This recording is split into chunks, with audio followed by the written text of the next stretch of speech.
depan kita, riset-riset kita tuh untuk nanti kita apa namanya, Bapak Ibu risetnya tuh mau diarahkan kemana gitu. Jadi kalau misalkan itu kadang gini ya Bapak Ibu, sebagian dosen menganggap bahwa si halal ini adalah memang fokus utamanya. Tapi di sebagian dosen lain jadi kayak si topik halal ini kayak bagian dari aja gitu. Kayak misalkan saya marketing, saya fokus di tourism. Nah, saya ngomongin berbagai macam jenis tourism, tapi kemudian saya juga kadang mengambil halalnya gitu ya. Jadi ada dua tipe peneliti yang mungkin ada di sini. Ada juga mungkin yang belum pernah melakukan penelitian tentang halal-halalan ya. Untuk mendapatkan wawasan yang lebih luas, we have Pak Marco Tieman here. Dia orang Belanda tapi domisili di Malaysia, right? So I have no idea how uh, apa ya sejauh mana beliau bisa berbahasa Indonesia, but I hope you are ya Bapak Ibu tidak keberatan jika Pak Marco presentasi in English, right? Oke, tanpa berpanjang-panjang, Pak Marco, silakan. Yeah, first of all, a very thank you for organizing this, Professor. It has been a great pleasure to be working in Indonesia and Malaysia over the more than 20 years. But unfortunately, my Bahasa Indonesia is not good enough, so I will need to do this in Bahasa English, if you are okay. So first of all, I would like to thank everybody for making time available. I would like to just give some first perspective on my background. So, my name is Marco Tieman. I'm the co-founder and CEO of the Halal Supply Chain Alliance. This initiative we started last year. I'm also the CEO of LBB International, a consulting firm specialized in logistics and supply chain. I've been working as advisor to the Saudi government, the Indonesian government, and many projects for the Malaysian government. Last year, I worked also for a big project for the Islamic Development Bank, where I have been working on a Halal ecosystem development. I call it Halal Park 2.0, which has now been adopted by the Islamic Development Bank as the model to better organize halal production. As you might know, is that if we talk about the biggest importers in the Muslim world into the OIC, we say that Saudi Arabia is the biggest importer, but also Indonesia is a big importer of the OIC, Turkey as well, Malaysia as well. And if you look at the exporters to the Muslim world, to the OIC, the largest one is China.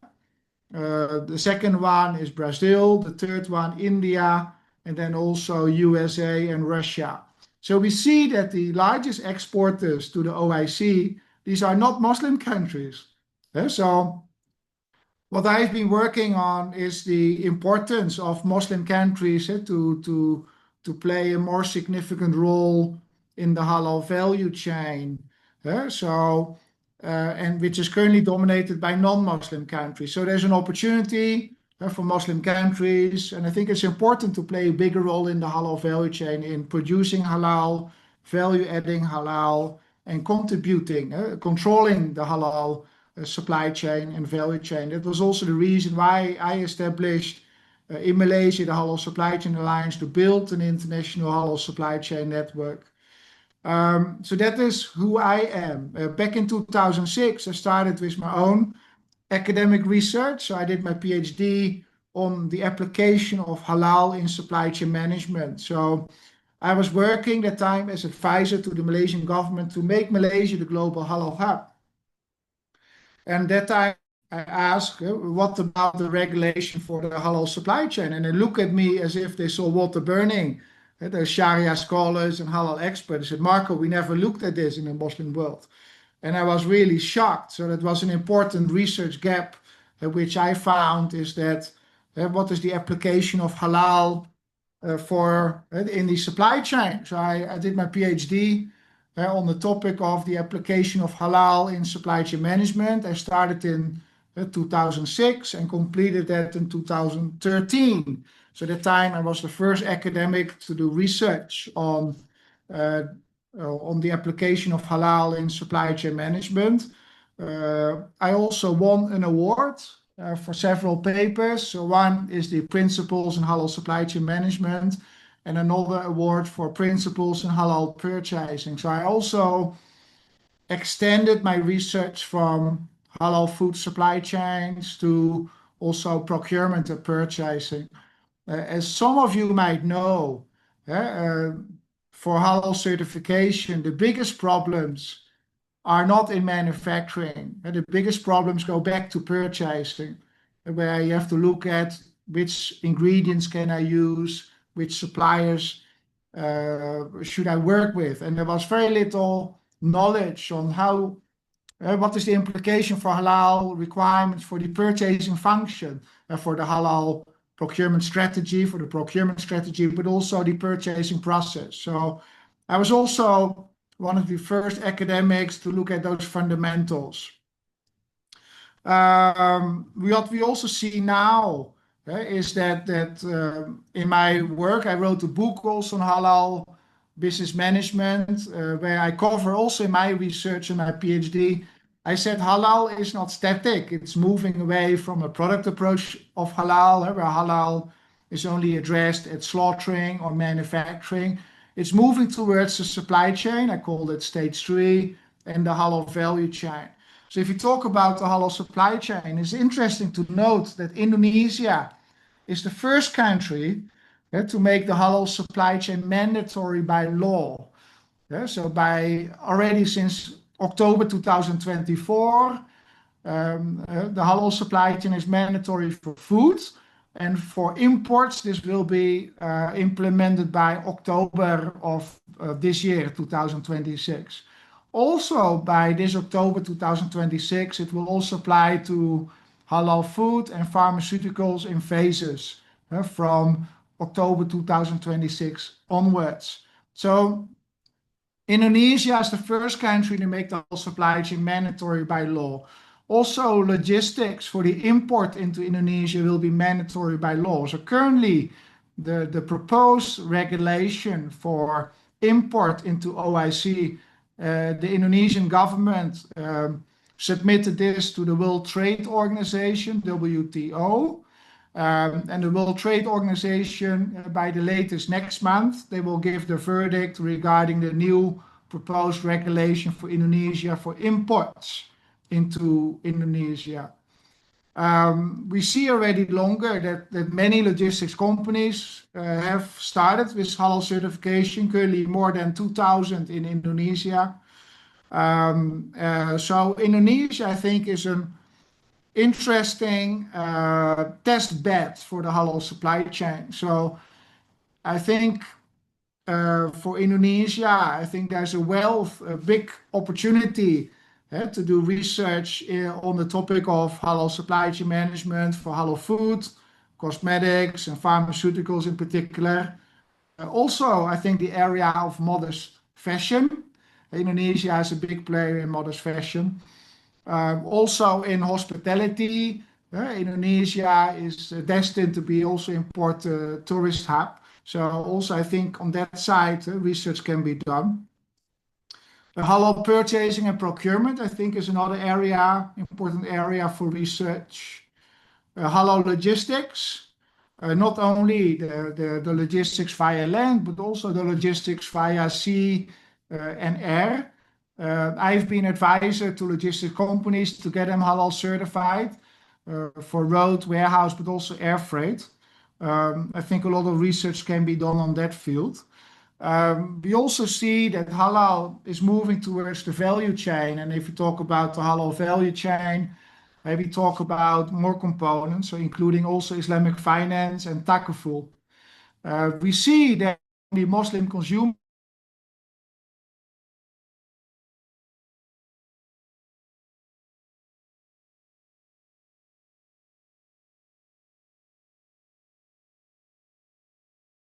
including letter of credit, Islamic bank account, or takaful, like marine cargo takaful.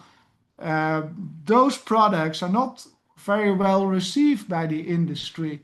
So technically, if we talk about a halal supply chain, if there is still riba in the supply chain, my chairman of HSC Alliance, Mr. Daud Vickery, he says the product is not halal as long as there is riba in the supply chain.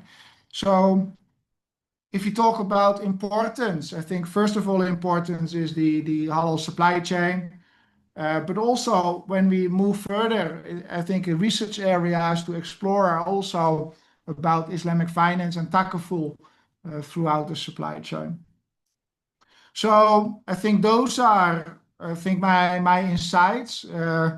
So we see that halal is moving towards supply chain and value chain, and we see that Indonesia is the first country that is implementing a mandatory regulation, which makes the halal supply chain mandatory by law.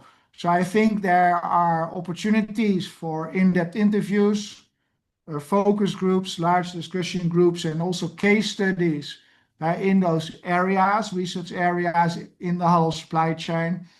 Um, Also, opportunities for quantitative research, industrial surveys in particular, I think, next to the conventional consumer surveys. Also, I think there are opportunities for conceptual papers. So not everybody likes conceptual papers. I do. And it's also good to note that my paper, Principles in Halal Purchasing, was a conceptual paper which won an academic award. So you can certainly make impact also with conceptual papers in new areas. Yeah. So that is, I think, important to note.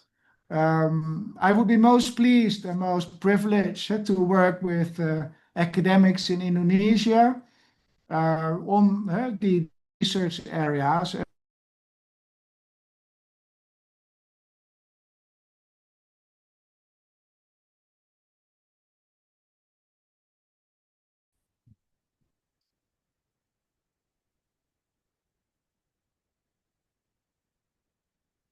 Professor Youssef, any first thoughts?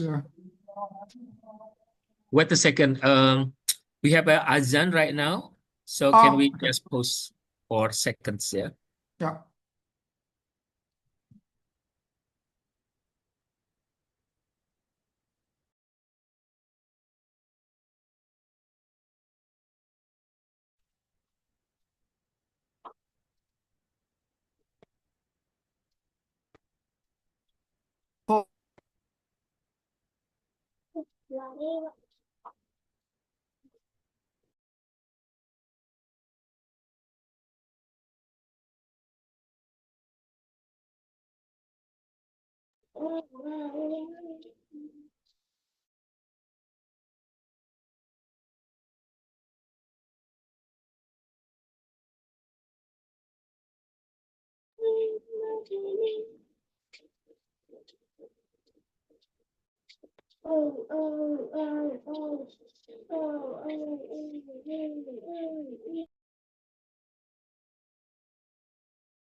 Oke, sorry guys. Bagaimana tadi Pak Marco? Could you repeat again? Yeah, so I would like to hear your insights and your perspectives regarding Oke, those research field I just mentioned. So I talked about the halal supply chain management for halal food, cosmetics, pharmaceuticals, modern fashion, research in halal purchasing, halal procurement, one of the most critical areas for halal certification. Talk about halal logistics, which is getting mandatory by law in Indonesia, and also the perspective of Islamic finance and takaful areas, which are among Muslim consumers quite mature. But if we talk about the halal industry, we are still facing riba in the supply chain, as my oke. chairman calls it. Yeah. All right. So maybe after this, we will have session for ask and questions, yeah. But Yeah. before that, I have a very good news. I just checked a professor from UPM University Putra Malaysia. So Pak Marco and teman-teman semua, jika ya we can do a research, I mean every one of you on this halal ecosystem Mm, uh, in any kind of topics ya. Ada tadi Pak Marco bilang ada in marketing, in management, business, etc. Um, we will be invited to do a book chapter on halal ecosystem, and this book chapter will be promoted to Scopus, Bapak Ibu. Jadi nanti book chapternya bisa terindeks Scopus ya.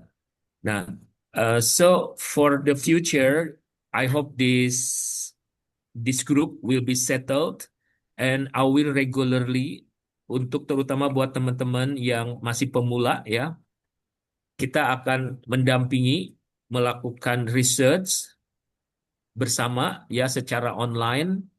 Nanti mulai dari Bapak Ibu udah settle dengan topik, terus kemudian nanti bagaimana kita step by step sampai mulai dari bikin kuesioner, pengumpulan data, and then writing the paper page by page until everything's finished, and then kita akan serahkan ke Prof Torik dari UPM ya. Jadi Bapak Ibu jika eh, masih tertantang untuk ikut klub ini ya, klub elit ini, sok mangga silakan ya untuk terus bersama kami di sini. Insya Allah eh, perkumpulan ini tidak dipungut biaya ya Pak Marco. uh, Absolutely you are free ya for this project ya. yeah, Karena most pleased to work together with Indonesian ya students. So karena yeah. nggak bisa bayarnya, it's too expensive for hire Pak Marco in this team ya. So beliau bekerja pro bono, free for us. Bapak Ibu, kita akan buka sesi tanya jawab ya. Jadi jika Bapak Ibu masih ragu atau ada yang ingin dipastikan, hari ini kita masih casual, kita masih belum membuka laptop ya, belum membuat penelitian-penelitian, belum mulai. Jadi kita masih pembicaraannya masih per apa ya, lebih ke gali topik ya. Sok mangga silakan jika ada yang mau ditanyakan Bapak Ibu. Ibu Fisma dibantu ya. Yes, to all of you participant. Okay, Pak Agus, can you give the question maybe, please, Yes, Pak Agus? thank you, Pak Marco. So interesting topic about the halal supply chain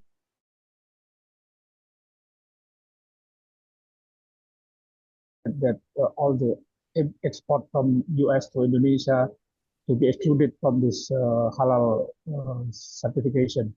So what do you think this will, or maybe how we will get the research on this topic? This is only the last topic here, but I think this impact if this Indonesia agree with this policy, that means they will impact also the law that is already established.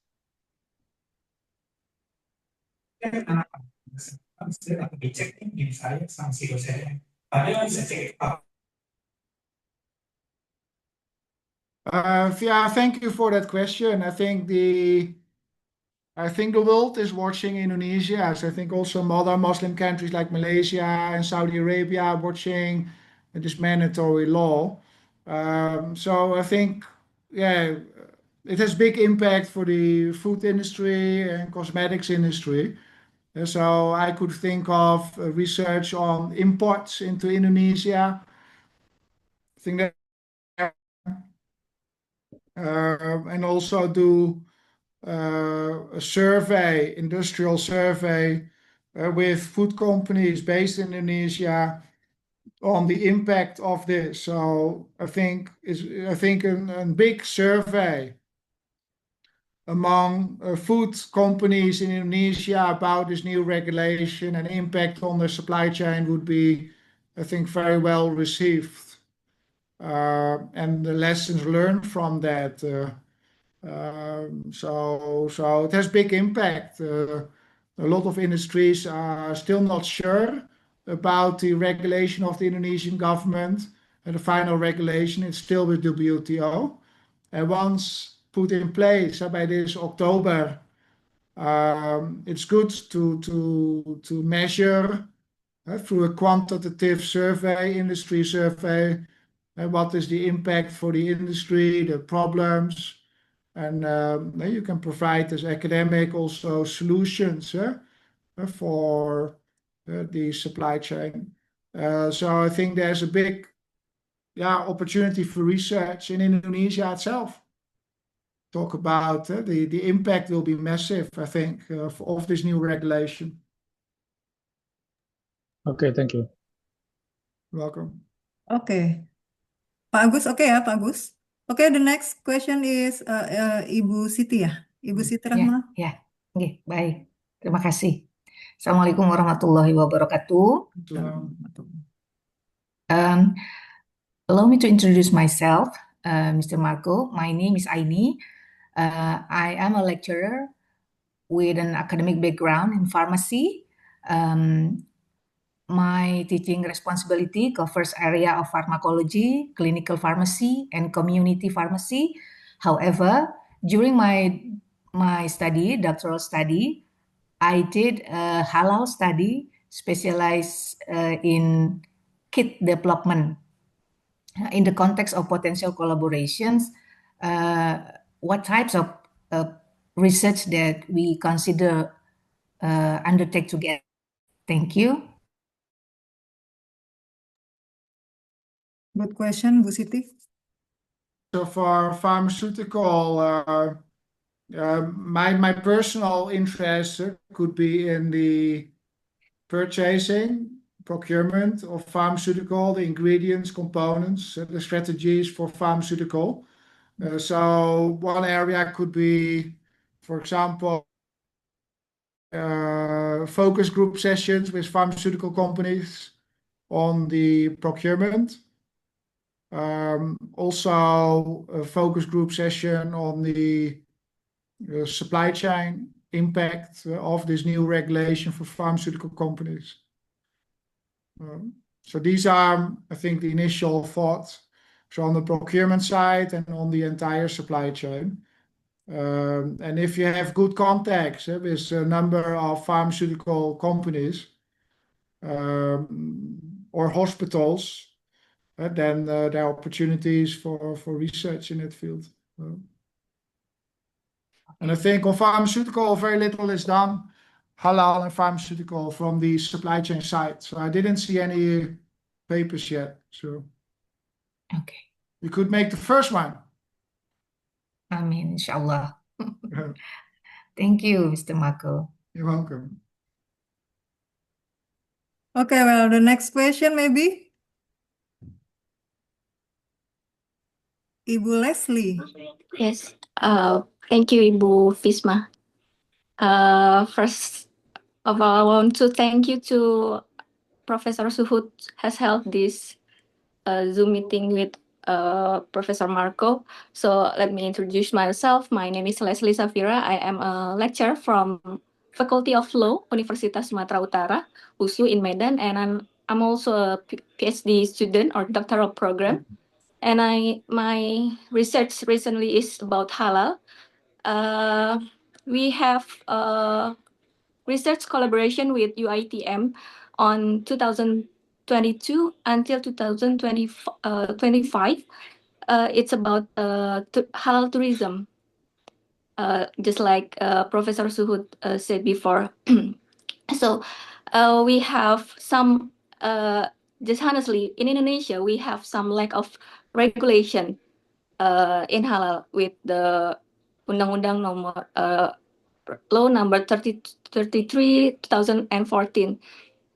There's a three method in halal, like MRA, like Professor Agus said before about the mutual recognition agreement, and then the regular, and then the self declaration.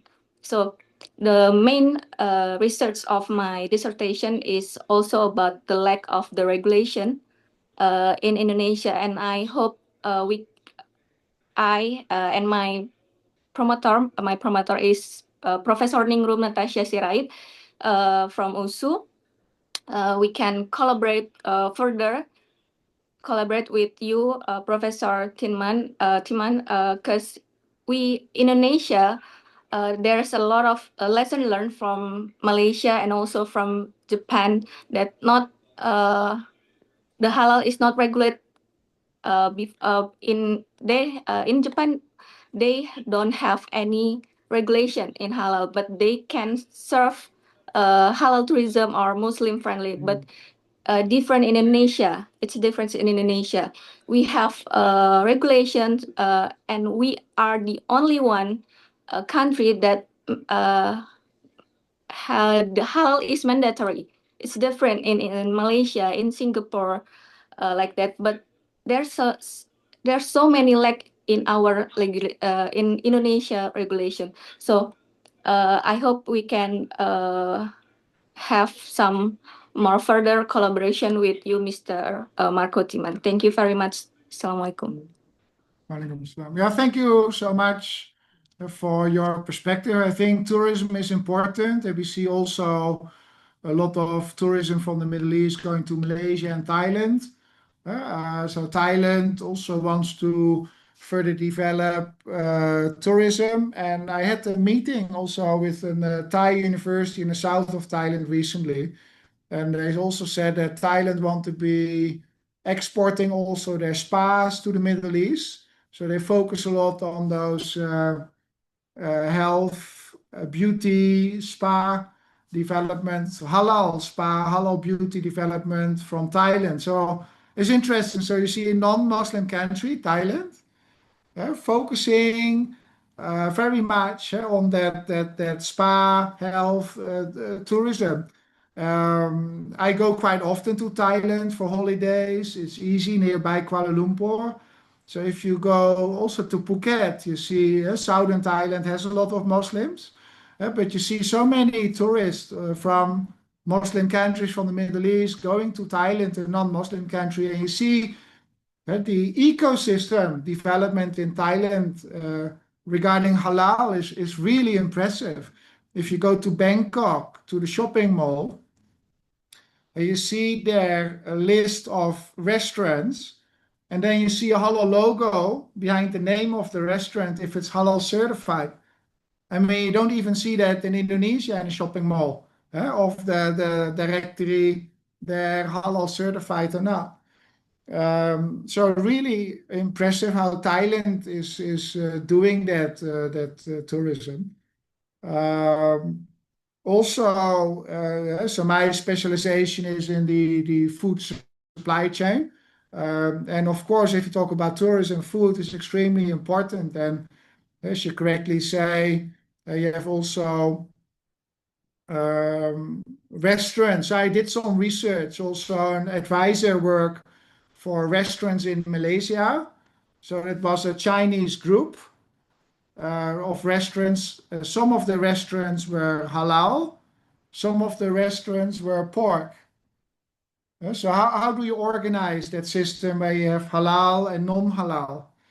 how to separate those supply chains. And that's also important for tourism, where there is alcohol, where there is pork, and there is halal. And so how do you regulate that? So not only in the hotel, but also the supply chains. So what we did, we developed a dedicated halal warehouse that was supplying to all the hotels and also the restaurants for halal. But what we did for the non-halal, the pork, that did not go via the warehouse. It went directly from a pork supplier to the pork restaurants. The restaurants serve pork. So you have to organize that supply chain. It's important because you don't want a situation there products are mixed, which is increasing doubt among the Muslim consumer and might also impact also the trust. Well, and they might lose the halal certificate also when things come together. So I think a lot of great topics, and good luck with your research. Yeah. Thank you, Prof. Okay, thank you, Prof. Bu Leslie, is it okay for you?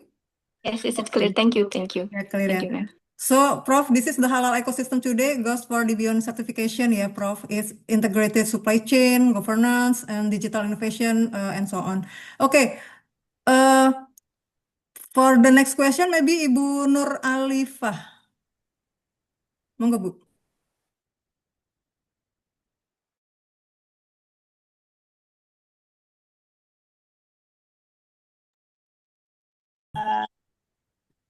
I want to introduce myself first. My name is Nur Ali Papajaria. I am from UIN Jember. I have ever met you, Prof. Marco, in the Halal Global 20 in Banten, and I nervous to meet you again. And I am a supervisor of Halal in UIN Jember too, and I am a student of doctoral accounting in Brawijaya University. Prof, I want to ask you about the uh, halal topic for the accounting. What is the topic can be raised in accounting? Thank you, Prof. Yeah, so thank you very much. First of all, I'm not an expert on accounting. So I'm not an Islamic finance expert. So my expertise is more on the supply chain. However, what we do with HSC Alliance is Daud Vickery. You might have heard about him. So he wrote books on Islamic finance. He was the former CEO of INSEF, the Malaysian University on Islamic finance, which is world famous. So what he wants to do, and his vision is, as long as there is riba in the supply chain, the products are not halal. So that is his perspective. So I think there's a lack of research on how to deal with Islamic finance throughout the supply chain. The topic of Islamic finance, all halal certification bodies, also in Malaysia, also in Indonesia, they are not looking at Islamic finance. They say Islamic finance is something of the National Bank, Bank Indonesia, to regulate. But for halal certification by BPAPH, the Islamic finance and takaful, there's no judgment made. There's not any regulation. It's outside the regulation for halal certification. So halal authorities, they are not encroaching that domain of Islamic finance. They don't want to make it mandatory yet. To make use of Islamic finance and takaful. You see that the adoption by the industry, they just go for the cheapest price. And sometimes Islamic finance and takaful is more expensive than conventional. So you see that a lot of industries still go conventional. So what we try to do with the HSC Alliance is to stimulate Islamic finance. And what we want to do in Islamic finance is that we are establishing a halal supply chain rating. So HSC Alliance, if you go to our website, you see already a little bit about our halal supply chain rating, is that we want to stimulate the use of Islamic finance and takaful products. In case you use it, you get the higher rating. And we are now working with Islamic banks also in Indonesia to give special privileges for companies in the whole supply chain network. So Islamic finance is an important topic. And I think where there's still a research gap is in how does it apply to the supply chain? I mean, if you want to make a supply chain halal and we still have riba in the supply chain, according to Sharia terms of priority, I mean, the biggest sin in Islam is not pork or alcohol. The biggest sin is riba and corruption. That's number one. Number two is non-Sharia compliant insurance. The third one is pork. The fourth one is alcohol. But for some reason, a lot of Muslim countries forget about the most important sin in Islam, which is riba and corruption and non-Sharia compliant insurance. So I think it's a very important research area you're working on, and I wish you good luck. And I would be most pleased to also work in that perspective. And in particular, I think my chairman he has much more expertise on Islamic finance than I do. So thank you for your great question. Okay, thank you, Prof. Marco, for your answer. Okay, the next maybe Pak Amal ya. Can you hear me, Pak Amal? Okay, thank you, Visma. Okay. Hello, Dr. Marco, Prof. Usep, and our beloved friends for the committee for this agenda.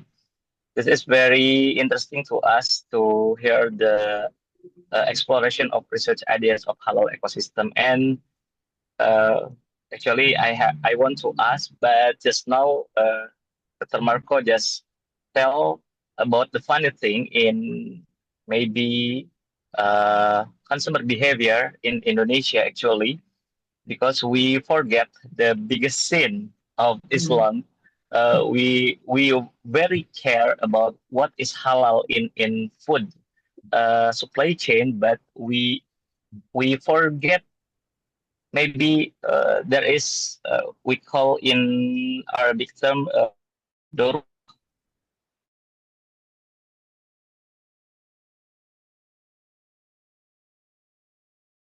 loan, maybe a loan from the bank, but there is riba, as Dr. Marco says. So I want to introduce myself. My name is Khairul Amal. I am a lecturer of Universitas Muhammadiyah in Sukabumi, and I'm student too of Prof. Usep in UNJ. I have experience in halal supply chain, actually in food. In food, I'm a supervisor too, as Ibu lupa tadi Ibu siapa.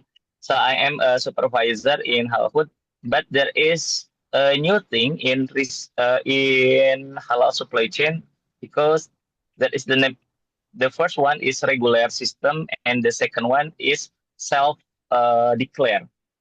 So self-declare in BPJPH used for UMKM, for small medium enterprise, but have no what we say the financial or the capital not so big. So there is a solution with self-declare. I think this is come from the research maybe, because if do as a regular approach, it costs until 10 or out of 20 million rupiah. But with self-declare, it is very cheap, also free from the government. but we don't see the solution, of course, as Dr. Marco said before. About loan, we have no solution. Maybe Sharia bank, but the margin is same with the interest from conventional. It's there's no difference. So very happy if there is a next episode from this meeting. So thank you, Dr. Marco and Professor, for how this agenda. Thank you. Now, thank you for your perspectives, and yeah, I think a lot of research needs to be done. The regulation of Indonesia, including self-declare, I think is interesting. So the direction of the government is to get everybody in a supply chain halal certified. So I think the niyat, the intention, I think is very good. The implementation, I think, will be very complex. Also, the socialization of the regulation is a little bit late. Still with WTO on the import regulation. So there are a lot of questions still by the industry how to address that. Enforcement, I think, will be difficult. Also, self-regulation. There have been already a lot of scandals in Indonesia regarding self-declaration. Yeah. To be honest, I found it a pity that the self-regulation gets the same halal logo as the normal halal certification. I don't think that was a good decision because it was expected that there will be issues with self-declare. Self-declare to implement it in a country with a lot of poverty in Indonesia, you will know there will be issues. Yeah. And it might also impact the trust of Halal Indonesia when things go wrong with the self-declare products. So that is my concern as an outsider, as a halal expert, that self-declare. Yeah, because halal is so important. The value are so important, and Majelis Ulama Indonesia has done a great job over the years. Now BPPH, so globally, the trust of Halal Indonesia is very rock solid. And the moment you start introducing self-declare, there are risks in the implementation, and we see already some of those things in the industry. So I think also a good research. I think also important to provide advice. I think academics not only should look to research, but also they can be an important contributor to provide policy advice to the Indonesian government. So I would really propose a study on self-declaration and impact on halal trust, that kind of studies for the Muslim consumer. Well, how does the Muslim consumer see halal self-declare?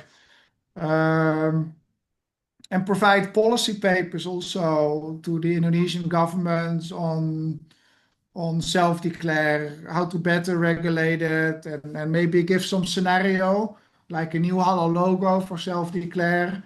I think we have all the same interest. We want the halal regulation to be successful. And I think academics are important. You are important people to provide intelligent. We are here with more than 130 people online. All of us are intelligent people. We're the top of the industry, intelligent people. So I think it's important to contribute to policy recommendations to the Indonesian government to make halal Indonesia even stronger. Yeah, I would really stimulate.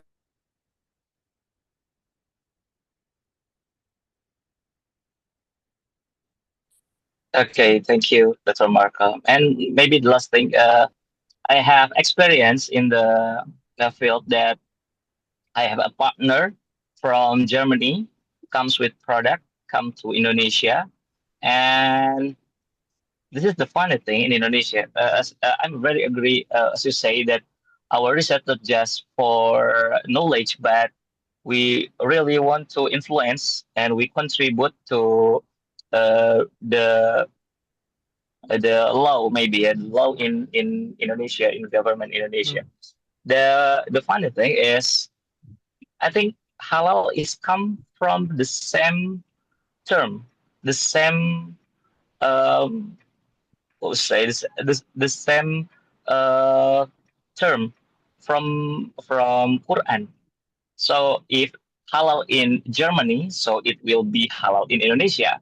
But the funny thing is, if halal international, this product have halal international, but Indonesia have to use again when the taste again with the mandatory halal of Indonesia. So I think we really want our research can make halal is the same one in one country and another.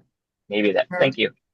yeah, I think a lot of I was earlier the chair of a first harmonization attempt of halal standards in Malaysia.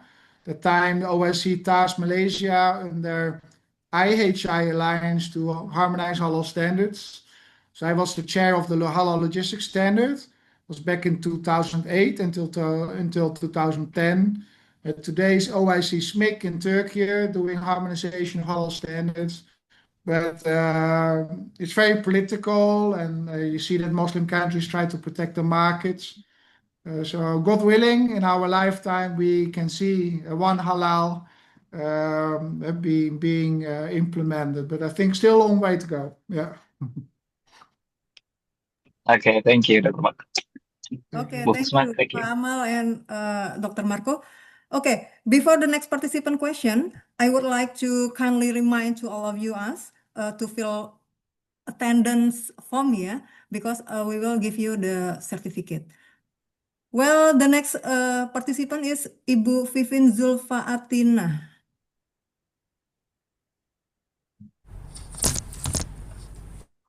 Okay, thank you for the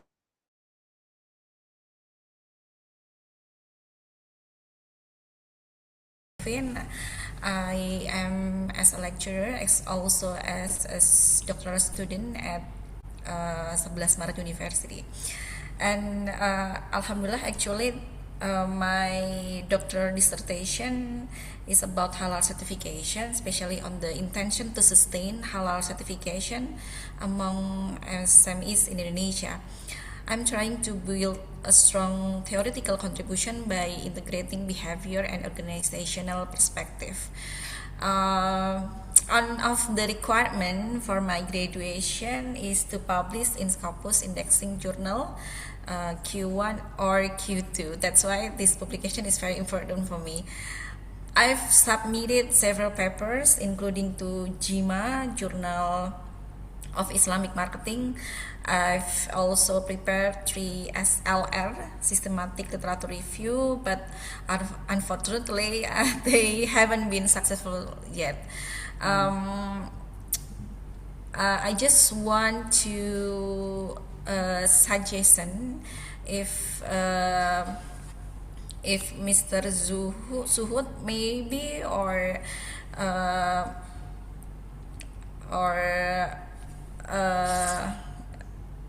Mr. Marco Tieman have suggestion for me, or maybe even we can explore possible collaboration. I would be very grateful. Thank you. That's all. Thank you. Yeah, thank you. I mean, publication is important and top journals. So the Journal of Islamic Marketing, I'm there on the senior advisory board. It's very popular. So yeah, the beauty of publishing there, you get good citations. I have one article cited more than 700 times Oh, there in the Journal of Islamic Marketing. Also, the British Food Journal from Emerald is good. They have, I think, every month a publication. So the British Food Journal. A lot of problems with Indonesian academics is the English. So the English might be an issue for journals. So it's good to make sure that your English is sufficient. So I think the main issue I think is English. So I've been working with some Indonesian academics. So I was the co-author, so I improved the English a little bit before the submission to give some suggestions. Because you for Indonesians, they live in Bahasa Indonesia, or their first language is their own dialect. The second language is Bahasa Indonesia. Third language is English. So sometimes the construct of sentences are not clear.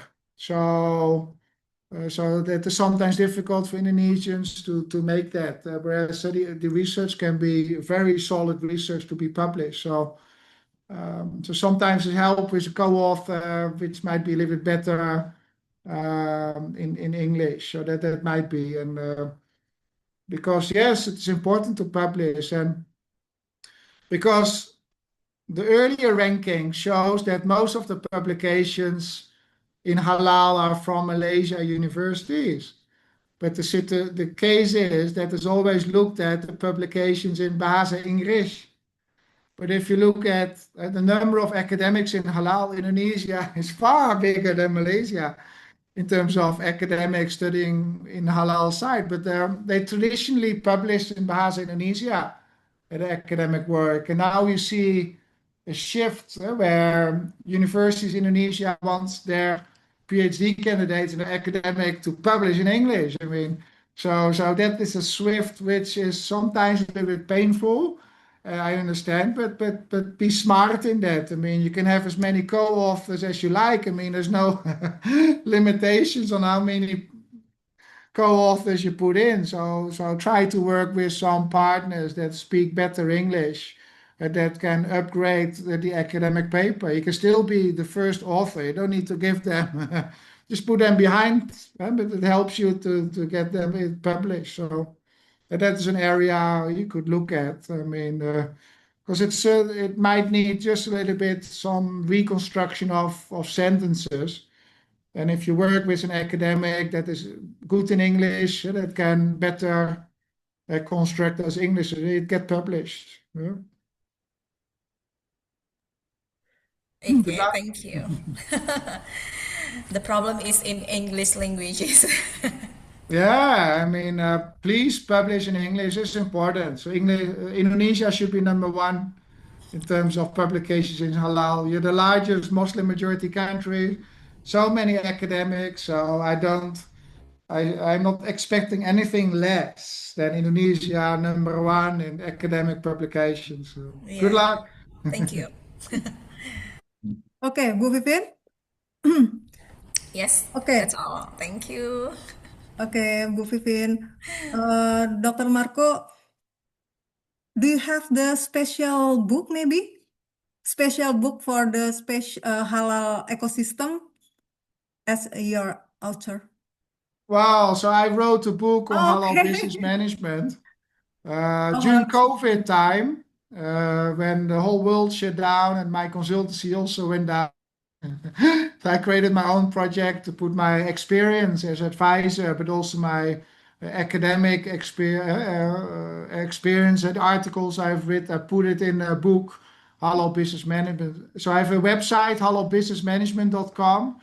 And so in my book, I discuss the topic of halal excellence, halal certification, halal purchasing, halal logistics, halal retailing, halal supply chain management, halal branding, halal marketing, and halal risk and reputation management. So different perspectives. I also wrote about halal ecosystems. So I wrote an article, I think in 2020, it was published on Halal Park 2.0, Halal Park 2.0, about creating a halal ecosystem through industrial parks. So I was the advisor to modern modern land to establish an halal industrial zone, a 500 hectares halal industrial zone. Uh,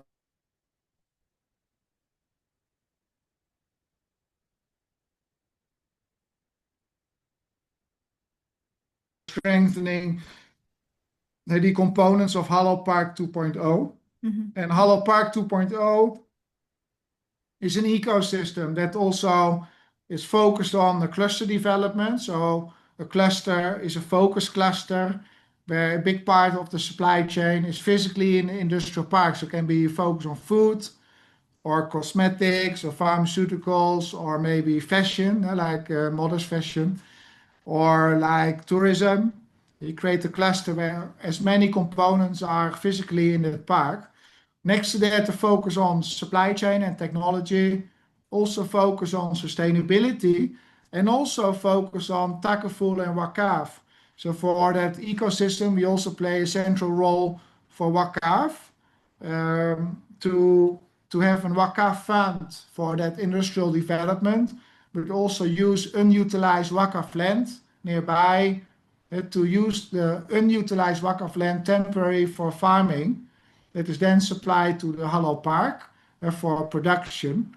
But also the farm produce can be used also for free school meal programs or for orphanages, supply to orphanages. So it can also can have a social function. Great. Yeah, so that is so I've written about it, Halal Park 2.0. You can download it for free. If you can put it in Google, Halal Park 2.0, then you get the article for free.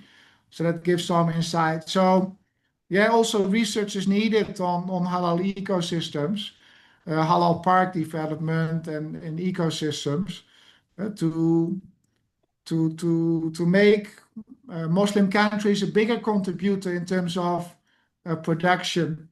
Also, the president of Indonesia thinks it's important that value adding is done in Indonesia of agriculture products. So now Indonesia is exporting a lot of raw materials, but the value adding happens in other countries.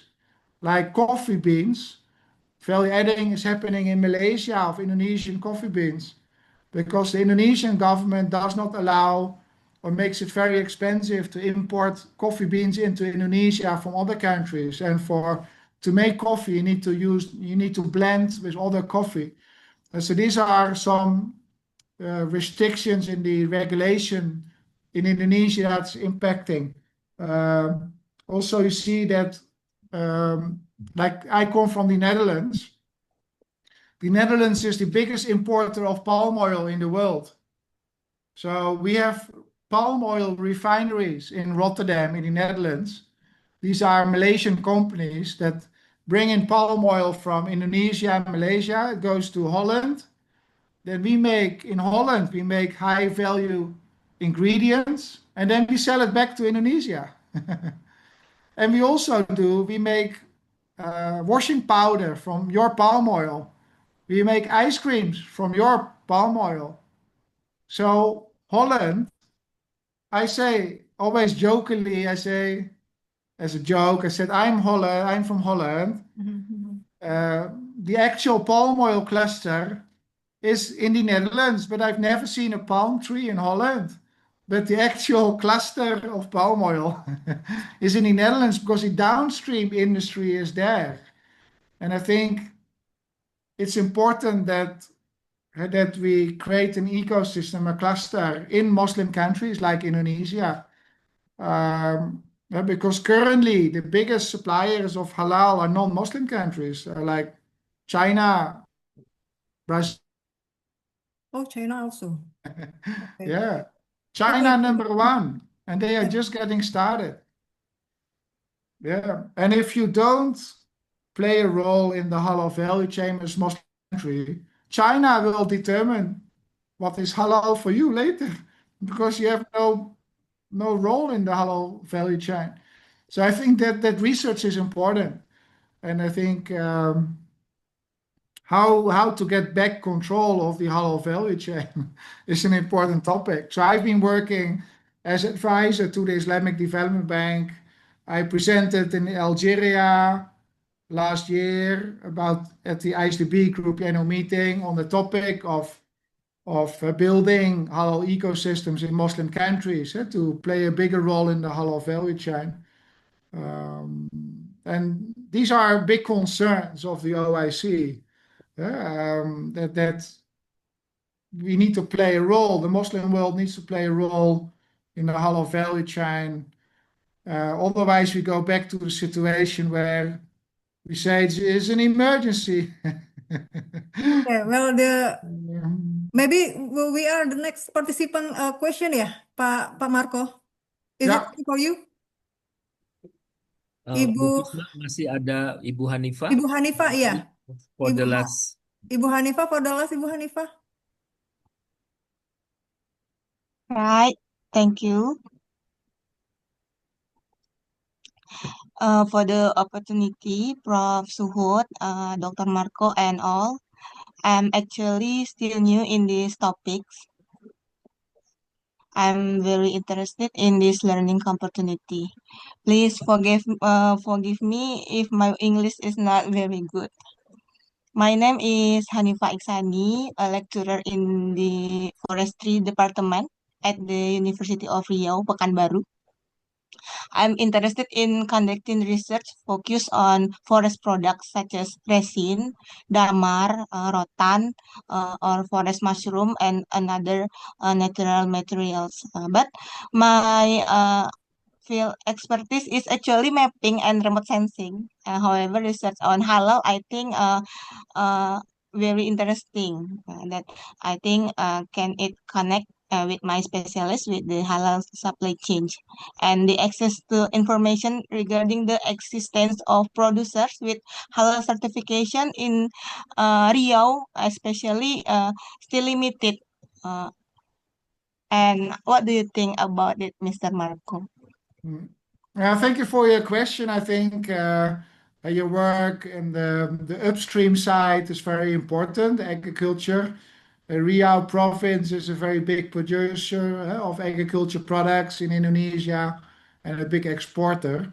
So there are still a lot of questions regarding how halal impacts upstream, the supply chain. And important, I think, also that in your export, you label the product halal. So there's also a lot of processing of agriculture products. And the moment it's processed, they can get it certified halal. So I think there are opportunities to similar like Intel inside of every computer. There should be halal inside of every product, meaning the ingredients of all the products should be big. Indonesia can be a big supplier of ingredients, high-end ingredients. And I think there's the biggest challenge, I think, for Indonesia is to turn the raw material supply into high-value ingredients instead of let Holland do that in the Netherlands on palm oil. And there's so many other crops Indonesia is world leader in, world largest producer and exporter, but the value adding is often done in other countries. So I think you can do a lot of work on strengthening that expertise, on creating high value ingredients, processing it, getting that technology in Indonesia instead of that some other countries are using high-end technologies and that you're just selling raw produce. Thank you. Oke, Or, Prof. Suhut. ya, terima kasih Bu Fisma, terima kasih Marco, terima kasih Bapak Ibu yang sudah berpartisipasi. Nah, ini penelitiannya nanti bisa kuantitatif, kualitatif, mixed method maupun eksperimen. Akan ada insya Allah nanti insya Allah ya mungkin Pak Marco akan terlibat ketika draft artikelnya sudah ya Marco, you will involve when the draft already safe ya, so not from the beginning. I will do ini ya Bapak Ibu kayak pendampingan jika Bapak Ibu jika ada yang mau ya. Um, next meeting insya Allah nanti akan dikabarkan itu bagaimana kita menyiapkan. Kalau saya ya, kalau untuk riset seperti ini kita nggak, karena ini bukan untuk proposal, bukan untuk hibah ya, tapi untuk senang-senang risetnya. Jadi Bapak Ibu kita akan fokus pada topik penelitian and then mulai nggak ngomongin teori dulu, kita langsung masuk ke instrumen. Kita akan bikin kuesioner. Dari kuesioner itu, either Bapak Ibu mau nanti menyebarkan kuesionernya by online atau mau langsung apa sih in person ya, mau tanya jawab, apa interview, in-depth interview, focus group, any kind of data collection teknik kita akan bahas in the next meeting ya. So for you who just came into these Zoom meetings, as I said earlier, we will have a project, publication project, collaborated with UPM, University Putra Malaysia. So they will promote this book chapter. So all of you are invited to contribute to this book. The chapter, I mean the book will be promoted to Scopus ya, insya Allah Bapak Ibu. So I have no idea yet. Apakah akan nanti untuk publikasi itu will be apa ya, ada semacam biaya publikasi, atau will inform you later ya. So Bapak Ibu, at this stage I have no idea about the fee for the publication, but we are hoping that it is free. Bapak Ibu dari berbagai macam latar belakang, this book can be only published if we reach the minimum titles. Yeah, the minimum requires 50 papers. So dengan we have 121 participants today, I think I'm so optimistic to publish all together with you. Yeah. So, should you have any other questions, bisa ditanyakan nanti in the group ya, Bapak Ibu di WhatsApp group. So, terima kasih untuk hari ini. Saya Usep Suhud, saya dibantu Ibu Fisma, dan tentu saja yang paling ganteng Bapak Marco Tieman. Terima kasih banyak ya, Marco. So, Bapak Ibu, karena ini sudah mau Buka puasa ya, Prof. sahur ya. Saya mengucapkan selamat berbuka puasa. Bapak Ibu, terima kasih banyak. Assalamualaikum warahmatullahi wabarakatuh. Sampai ketemu lagi. Assalamualaikum warahmatullahi wabarakatuh. Oh ya, tadi di grup ada yang mengusulkan di grup. Thank you, Mas. Thank you, Mister. Thank you, Prof. Marco, Terima Tieman, kasih dan Marco. Pak Suhud. Terima Bapak kasih. yang Bapak Ibu, bentar. mengusulkan ke depan kita akan bikin asosiasi. Insya Allah ya, nanti kita coba lihat dulu ya, baru nanti kita pikirkan asosiasinya semacam apa. Oke, Bapak Ibu, terima kasih banyak. Oke, terima kasih Bapak Ibu. Jangan lupa untuk mengisi formnya Thank you, ya, karena Prof. nanti kita Marco. akan memberikan Thank you. sertifikatnya. Jangan salah untuk mengisi. Thank you, Prof. Suhud. Terima Pak kasih, Marco, Prof. Marco. terima kasih banyak. Oke, terima kasih Thank Bu you, Ibu. Risma. Assalamualaikum warahmatullahi Terima wabarakatuh. kasih. Salam. Terima kasih, Prof. Semuanya. Terima kasih.